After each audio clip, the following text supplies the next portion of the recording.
अस्सलाम वालेकुम दोस्तों, कैसे हो। मुझे उम्मीद है कि आप सब सही हो गए। न्यू अपडेट के साथ मैं आपके सामने फिर हाजिर हो चुके हैं। अगर आप कुवैत में रहते हैं, कुवैत की खबरों से हमेशा के लिए अपडेट रहना चाहते हैं, वीडियो को देखते रहें।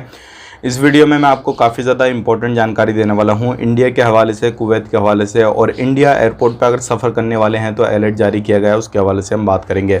सफ़र करने वालों के लिए काफ़ी बड़ी खबरें हैं और इंडिया में बहुत बड़ी इस टाइम पर परेशानी चल रही है। किस चीज़ को लेकर कुवैत के अंदर लोगों को पकड़ा जा रहा है और कौन कौन से लोगों को पकड़ा जा रहा है, मिनिस्ट्री की तरफ से कुछ अपडेट दिए गए हैं, तो पूरी जानकारी आपको मिलेगी। चैनल को पहली बार देख रहे हैं सब्सक्राइब करें, फेसबुक पेज को देख रहे हैं उसको भी फॉलो कर लें और साथ ही साथ कमेंट करके अपनी राय भी बता सकते हैं। पहले पूरा वीडियो को ज़रूर देख लें।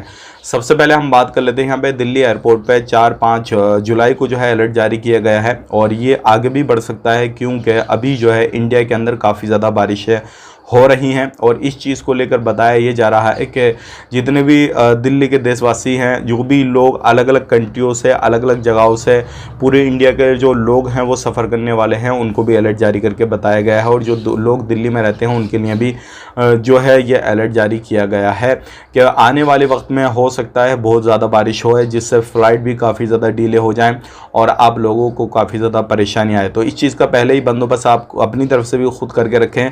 और अगर आपकी फ़्लाइट है 4-5 या 6-7 की भी आगे भी अगर आपकी है तो उस चीज़ का भी शेड्यूल आप एक बार देख लीजिएगा और ऐसा ना हो कहीं आपकी फ़्लाइट जो है काफ़ी ज़्यादा डिले हो जाए और किसी तरफ को जो है वो भेज दी जाए, तो उस चीज़ का भी आपने ख़ास करके ध्यान देना है।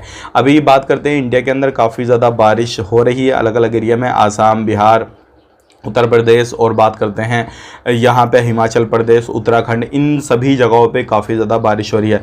पूरे गांव के गांव जो है वो डूब रहे हैं बारिश में, काफ़ी ज़्यादा लोगों को परेशानी भी हो रही है, इससे नुकसान भी हो रहा है लोगों को। तो आप इसके बारे में क्या कहेंगे, आप कहाँ से वीडियो देख रहे हैं, कमेंट करके ज़रूर बताइएगा। आपकी तरफ बारिश की ज़रूरत है या फिर आपकी तरफ बारिश हो रही है, नहीं हो रही है, कुवैत में बारिश है या नहीं है, वो भी कमेंट करके आप बता सकते हैं।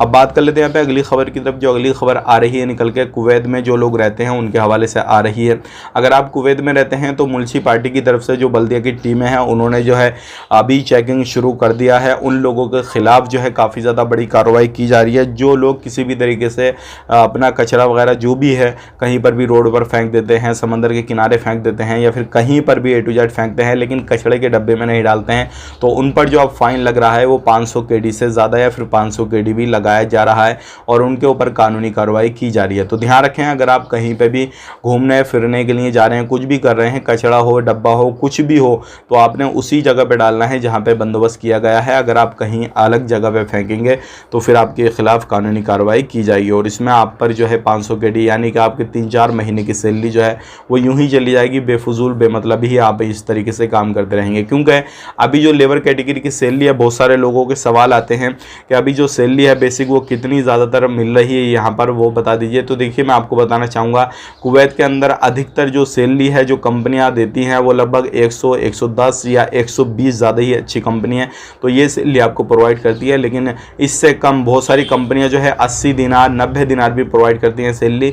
ये डिपेंड करता है किस कंपनी में क्या काम करना है, क्या काम नहीं करना है। तो इन चीज़ों पर ध्यान देना है बहुत ज़्यादा और आपने कोई भी ऐसा उल्लंघन नहीं करना है जिससे आपकी 3-4 महीने की, 5-6 महीने की सैलरी जो है यूँ ही जुर्माने में चली जाए। बात कर लेते हैं यहाँ पे अगली खबर की तरफ। जो अगली खबर आ रही है निकल के, यहाँ पे जो लोग गैर कानूनी तरीके से कामकाज करते हैं, यहाँ पे 8 लोगों को गिरफ्तार किया गया है जो कि 4 कुवैती हैं, 4 प्रवासी हैं और ये ड्रग्स का मामला और गोला बारूद का मामले में पकड़े गए हैं और इनके ऊपर जो है कानूनी कार्रवाई की जाएगी। ध्यान रखिएगा, अगर ज़्यादा ही इस तरीके का बड़ा मामला होता है तो ऐसे लोगों को सज़ाए मौत भी सुनाई जाती है, फांसी की सज़ा खुले खजाने दी जाती है और अगर नॉर्मली मसला होता है तो इनको जेल भेजा जाता है। बहुत सारे लोगों को उम्र कैद की सुनाई जाती है और बहुत सारे लोगों को कुछ दिनों की, जो नॉर्मली मामला रहता, कई बहुत कम मामला रहता है, नॉर्मली सज़ा सुनाकर उनके देश उनको डिपोर्ट कर दिया जाता है, हमेशा के लिए बैन कर दिया जाता है। लेकिन अगर बड़े मामले में आप फंस गए तो आपकी जो है जान भी जा सकती है, सजाए मौत आपको सुनाई जा सकती है। इस चीज़ का आपने ध्यान देना है और आप ऐसे लोगों से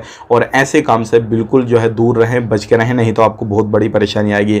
अब बात कर लेते हैं यहाँ पे ट्रैफिक डिपार्टमेंट की तरफ से कुछ अपडेट आ रही है निकल के। लगभग फरवनिया, खैतान जले वगैरह इन जगहों पर काफ़ी जो है भारी चेकिंग किया जा रहा है ट्रैफिक डिपार्टमेंट की तरफ की टीमों से है और ये जो है उल्लंघन बहुत सारे लोग जो है दर्ज करा रहे हैं इस चीज़ को भी लेकर, और ऐसे उल्लंघन भी पकड़े गए हैं जो कि लोग उल्लंघन कर रहे हैं। लगभग 400 से ज़्यादा उल्लंघन यहाँ पे दर्ज किए गए हैं और बहुत सारे लोगों की गाड़ी वगैरह जब्त की गई हैं, बहुत सारे लोगों को गिरफ्तार किया गया है। और ऐसे लोग भी हैं जो बिना लाइसेंस के गाड़ी वगैरह चला रहे थे, जिनका लाइसेंस एक्सपायर हो चुके थे, ऐसे बहुत सारे लोग हैं। तो अगर आप ऐसा काम करते हैं कहीं पर भी बिना लाइसेंस के, बिना चीज़ों के आप गाड़ी घोड़ा चलाते हैं, तो आप समझ लेना आप कितने दिन खैर वहाँ पे मचाएंगे, जो है बच के रहेंगे। एक ना एक दिन आपको पकड़ा जाएगा, फिर पकड़ के हमेशा के लिए डिपोर्ट कर दिया जाएगा। तो आप बिल्कुल भी बिना लाइसेंस के, बिना जो है कोई भी कानून का उल्लंघन होता है तो बिल्कुल ना करें, नहीं तो आपको बहुत बड़ी परेशानी हो जाएगी। बात कर लेते हैं यहाँ पे एयरपोर्ट के हवाले से कुछ बड़ी खबरें आ रही हैं। अगर आप एयरपोर्ट के थ्रू सफ़र करने वाले हैं या फिर आप सऊदी अरब जाने वाले हैं, किसी भी कंट्री जाने वाले हैं, तो कुछ चीज़ों का ध्यान रखना बहुत ही ज़्यादा ज़रूरी है। सबसे पहली चीज़ ये है, अपने साथ में ऐसा कोई भी सामान ना लेकर जाएं जिस सामान को अवैध गवर्नमेंट ने या फिर अदर कंट्री में जिसमें भी आप जा रहे हैं उसने मना किया हुआ है एयरपोर्ट पे। अगर आप पकड़े गए तो फिर आपके खिलाफ जो है एक्शन लिया जाएगा। बहुत सारे लोग क्या करते हैं, तम्बाकू, नशा वगैरह इस तरीके के सामान को लेकर जाते हैं, कुवैत के अंदर आते हैं तो भी लेकर आते हैं। तो ऐसे लोगों को खिलाफ जो है जैसे ही कस्टम अधिकारी चेक करते हैं, सारी चीज़ों को देखते हैं तो पकड़े जाते हैं, तो तुरंत एक्शन लिया जाता है। तो बिल्कुल आप जो है ध्यान दें, ऐसी गलती आपको नहीं करनी है। अगर गलती करेंगे तो उसकी सज़ा आपको मालूम है, बताने की बार बार ज़रूरत नहीं है। अब बात कर लेते हैं लास्ट में यहाँ पे सिविल आईडी कार्ड के हवाले से। बहुत ही ज़्यादा इंपॉर्टेंट खबर आ रही है सिविल आईडी कार्ड के हवाले से, और बहुत सारे लोग इस चीज़ के बारे में जानना भी चाहते हैं कि हमारे पास में जो सिविल आईडी कार्ड है वो एक्सपायर होने वाला है और हमने अप्लाई कर दिया है। तो अगर हमारा सिविल आईडी कार्ड एक्सपायर हो जाता है, जो अप्लाई किया हुआ है वो भी हमें नहीं मिला है, तो ऐसे में क्या हम घूमने जा सकते हैं या नहीं जा सकते हैं? अगर हमें पकड़ा जाता है तो हम कौन सा सिविल आईडी कार्ड दिखाएं, जो अप्लाई किया वो बताएं या फिर ये वाला दिखाएं? तो देखिए आपको करना क्या है, अगर घूमने फिरने के लिए कहीं जा रहे हैं, काम कर रहे हैं, अगर आपने अप्लाई कर दिया, टेंशन लेने की ज़रूरत नहीं है। आपने अप्लाई किया वो बताइएगा जो आपके पास में पुराना सिविल आईडी कार्ड है, और अपना नया भी बता दीजिएगा कि हमने अप्लाई कर दिया, बहुत जल्दी हमारे पास में आने वाला है। और आपने जो है मशीन को चेक करते रहना है। 15-20 दिन के अंदर ही आपका सिविल कार्ड आया जो है वो बनकर तैयार हो जाता है और मशीनों में डाल दिया जाता है। आप कहीं भी किसी भी मॉल के अंदर जाकर मशीनें जो लगी होती हैं वहाँ से रिसीव कर सकते हैं। अगर ज़्यादा दिन तक आप 4-5 महीने 6-7 महीने उसी के अंदर पड़ा रहने देंगे तो फिर आपके ऊपर एक्शन लिया जाएगा, और उस कंडीशन में जो है फिर आपके ऊपर जो भी है वो जुर्माना लगाया जाएगा। इस चीज़ को आपने बहुत ज़्यादा अपने दिमाग में रखना है। ज़्यादा दिन तक अपने सिविल आईडी कार्ड को कहीं पर भी नहीं रखना है। हाँ, किसी के पास रख सकते हैं लेकिन मशीनों के अंदर नहीं रहने देना है। बात कर लेते हैं यहाँ पे अगली खबर की तरफ। जो अगली खबर आ रही है निकल के वो आ रही है वीज़ा कैंसिलेशन के हवाले से। एक भाई ने सवाल किया है कि जो हमारा वीज़ा है वो हम ट्रांसफ़र लेना चाहते हैं, तो वीज़ा पहले वो कैंसिल करवाएंगे जो पहले वाला है, या फिर वो ऐसे ही ट्रांसफ़र हो जाएगा? तो कैंसिल कराने की यहाँ पे ज़रूरत कुछ भी नहीं है। आपने जब वीज़ा ट्रांसफ़र कराना है तो अपने दोनों तरफ से जिस तरफ का आपका वीज़ा हो वहाँ से NOC लेकर दूसरी तरफ जो है परमिशन लेनी होगी। उसके बाद में अपना वीज़ा ट्रांसफ़र ले लेंगे।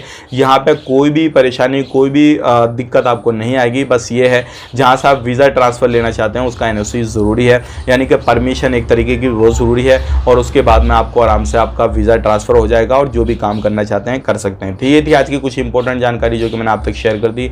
वीडियो अच्छा लगा वीडियो को लाइक कर दें, शेयर कर दें, और इसी तरीके की इन्फॉर्मेशन के लिए हमारे साथ में जुड़े रहें। फेसबुक पेज को भी ज़रूर से ज़रूर फॉलो कर लें। कमेंट करके अपनी राय बता दें, कहाँ से वीडियो देख रहे हैं वो भी बता दें, हमें अच्छा लगेगा। और लाइक करके ज़रूर जाए, उससे मोटिवेशनल काफ़ी ज़्यादा मिलता है। आप अपना ख्याल रखें, अपनी फैमिली को ख्याल रखें। Take care, bye bye.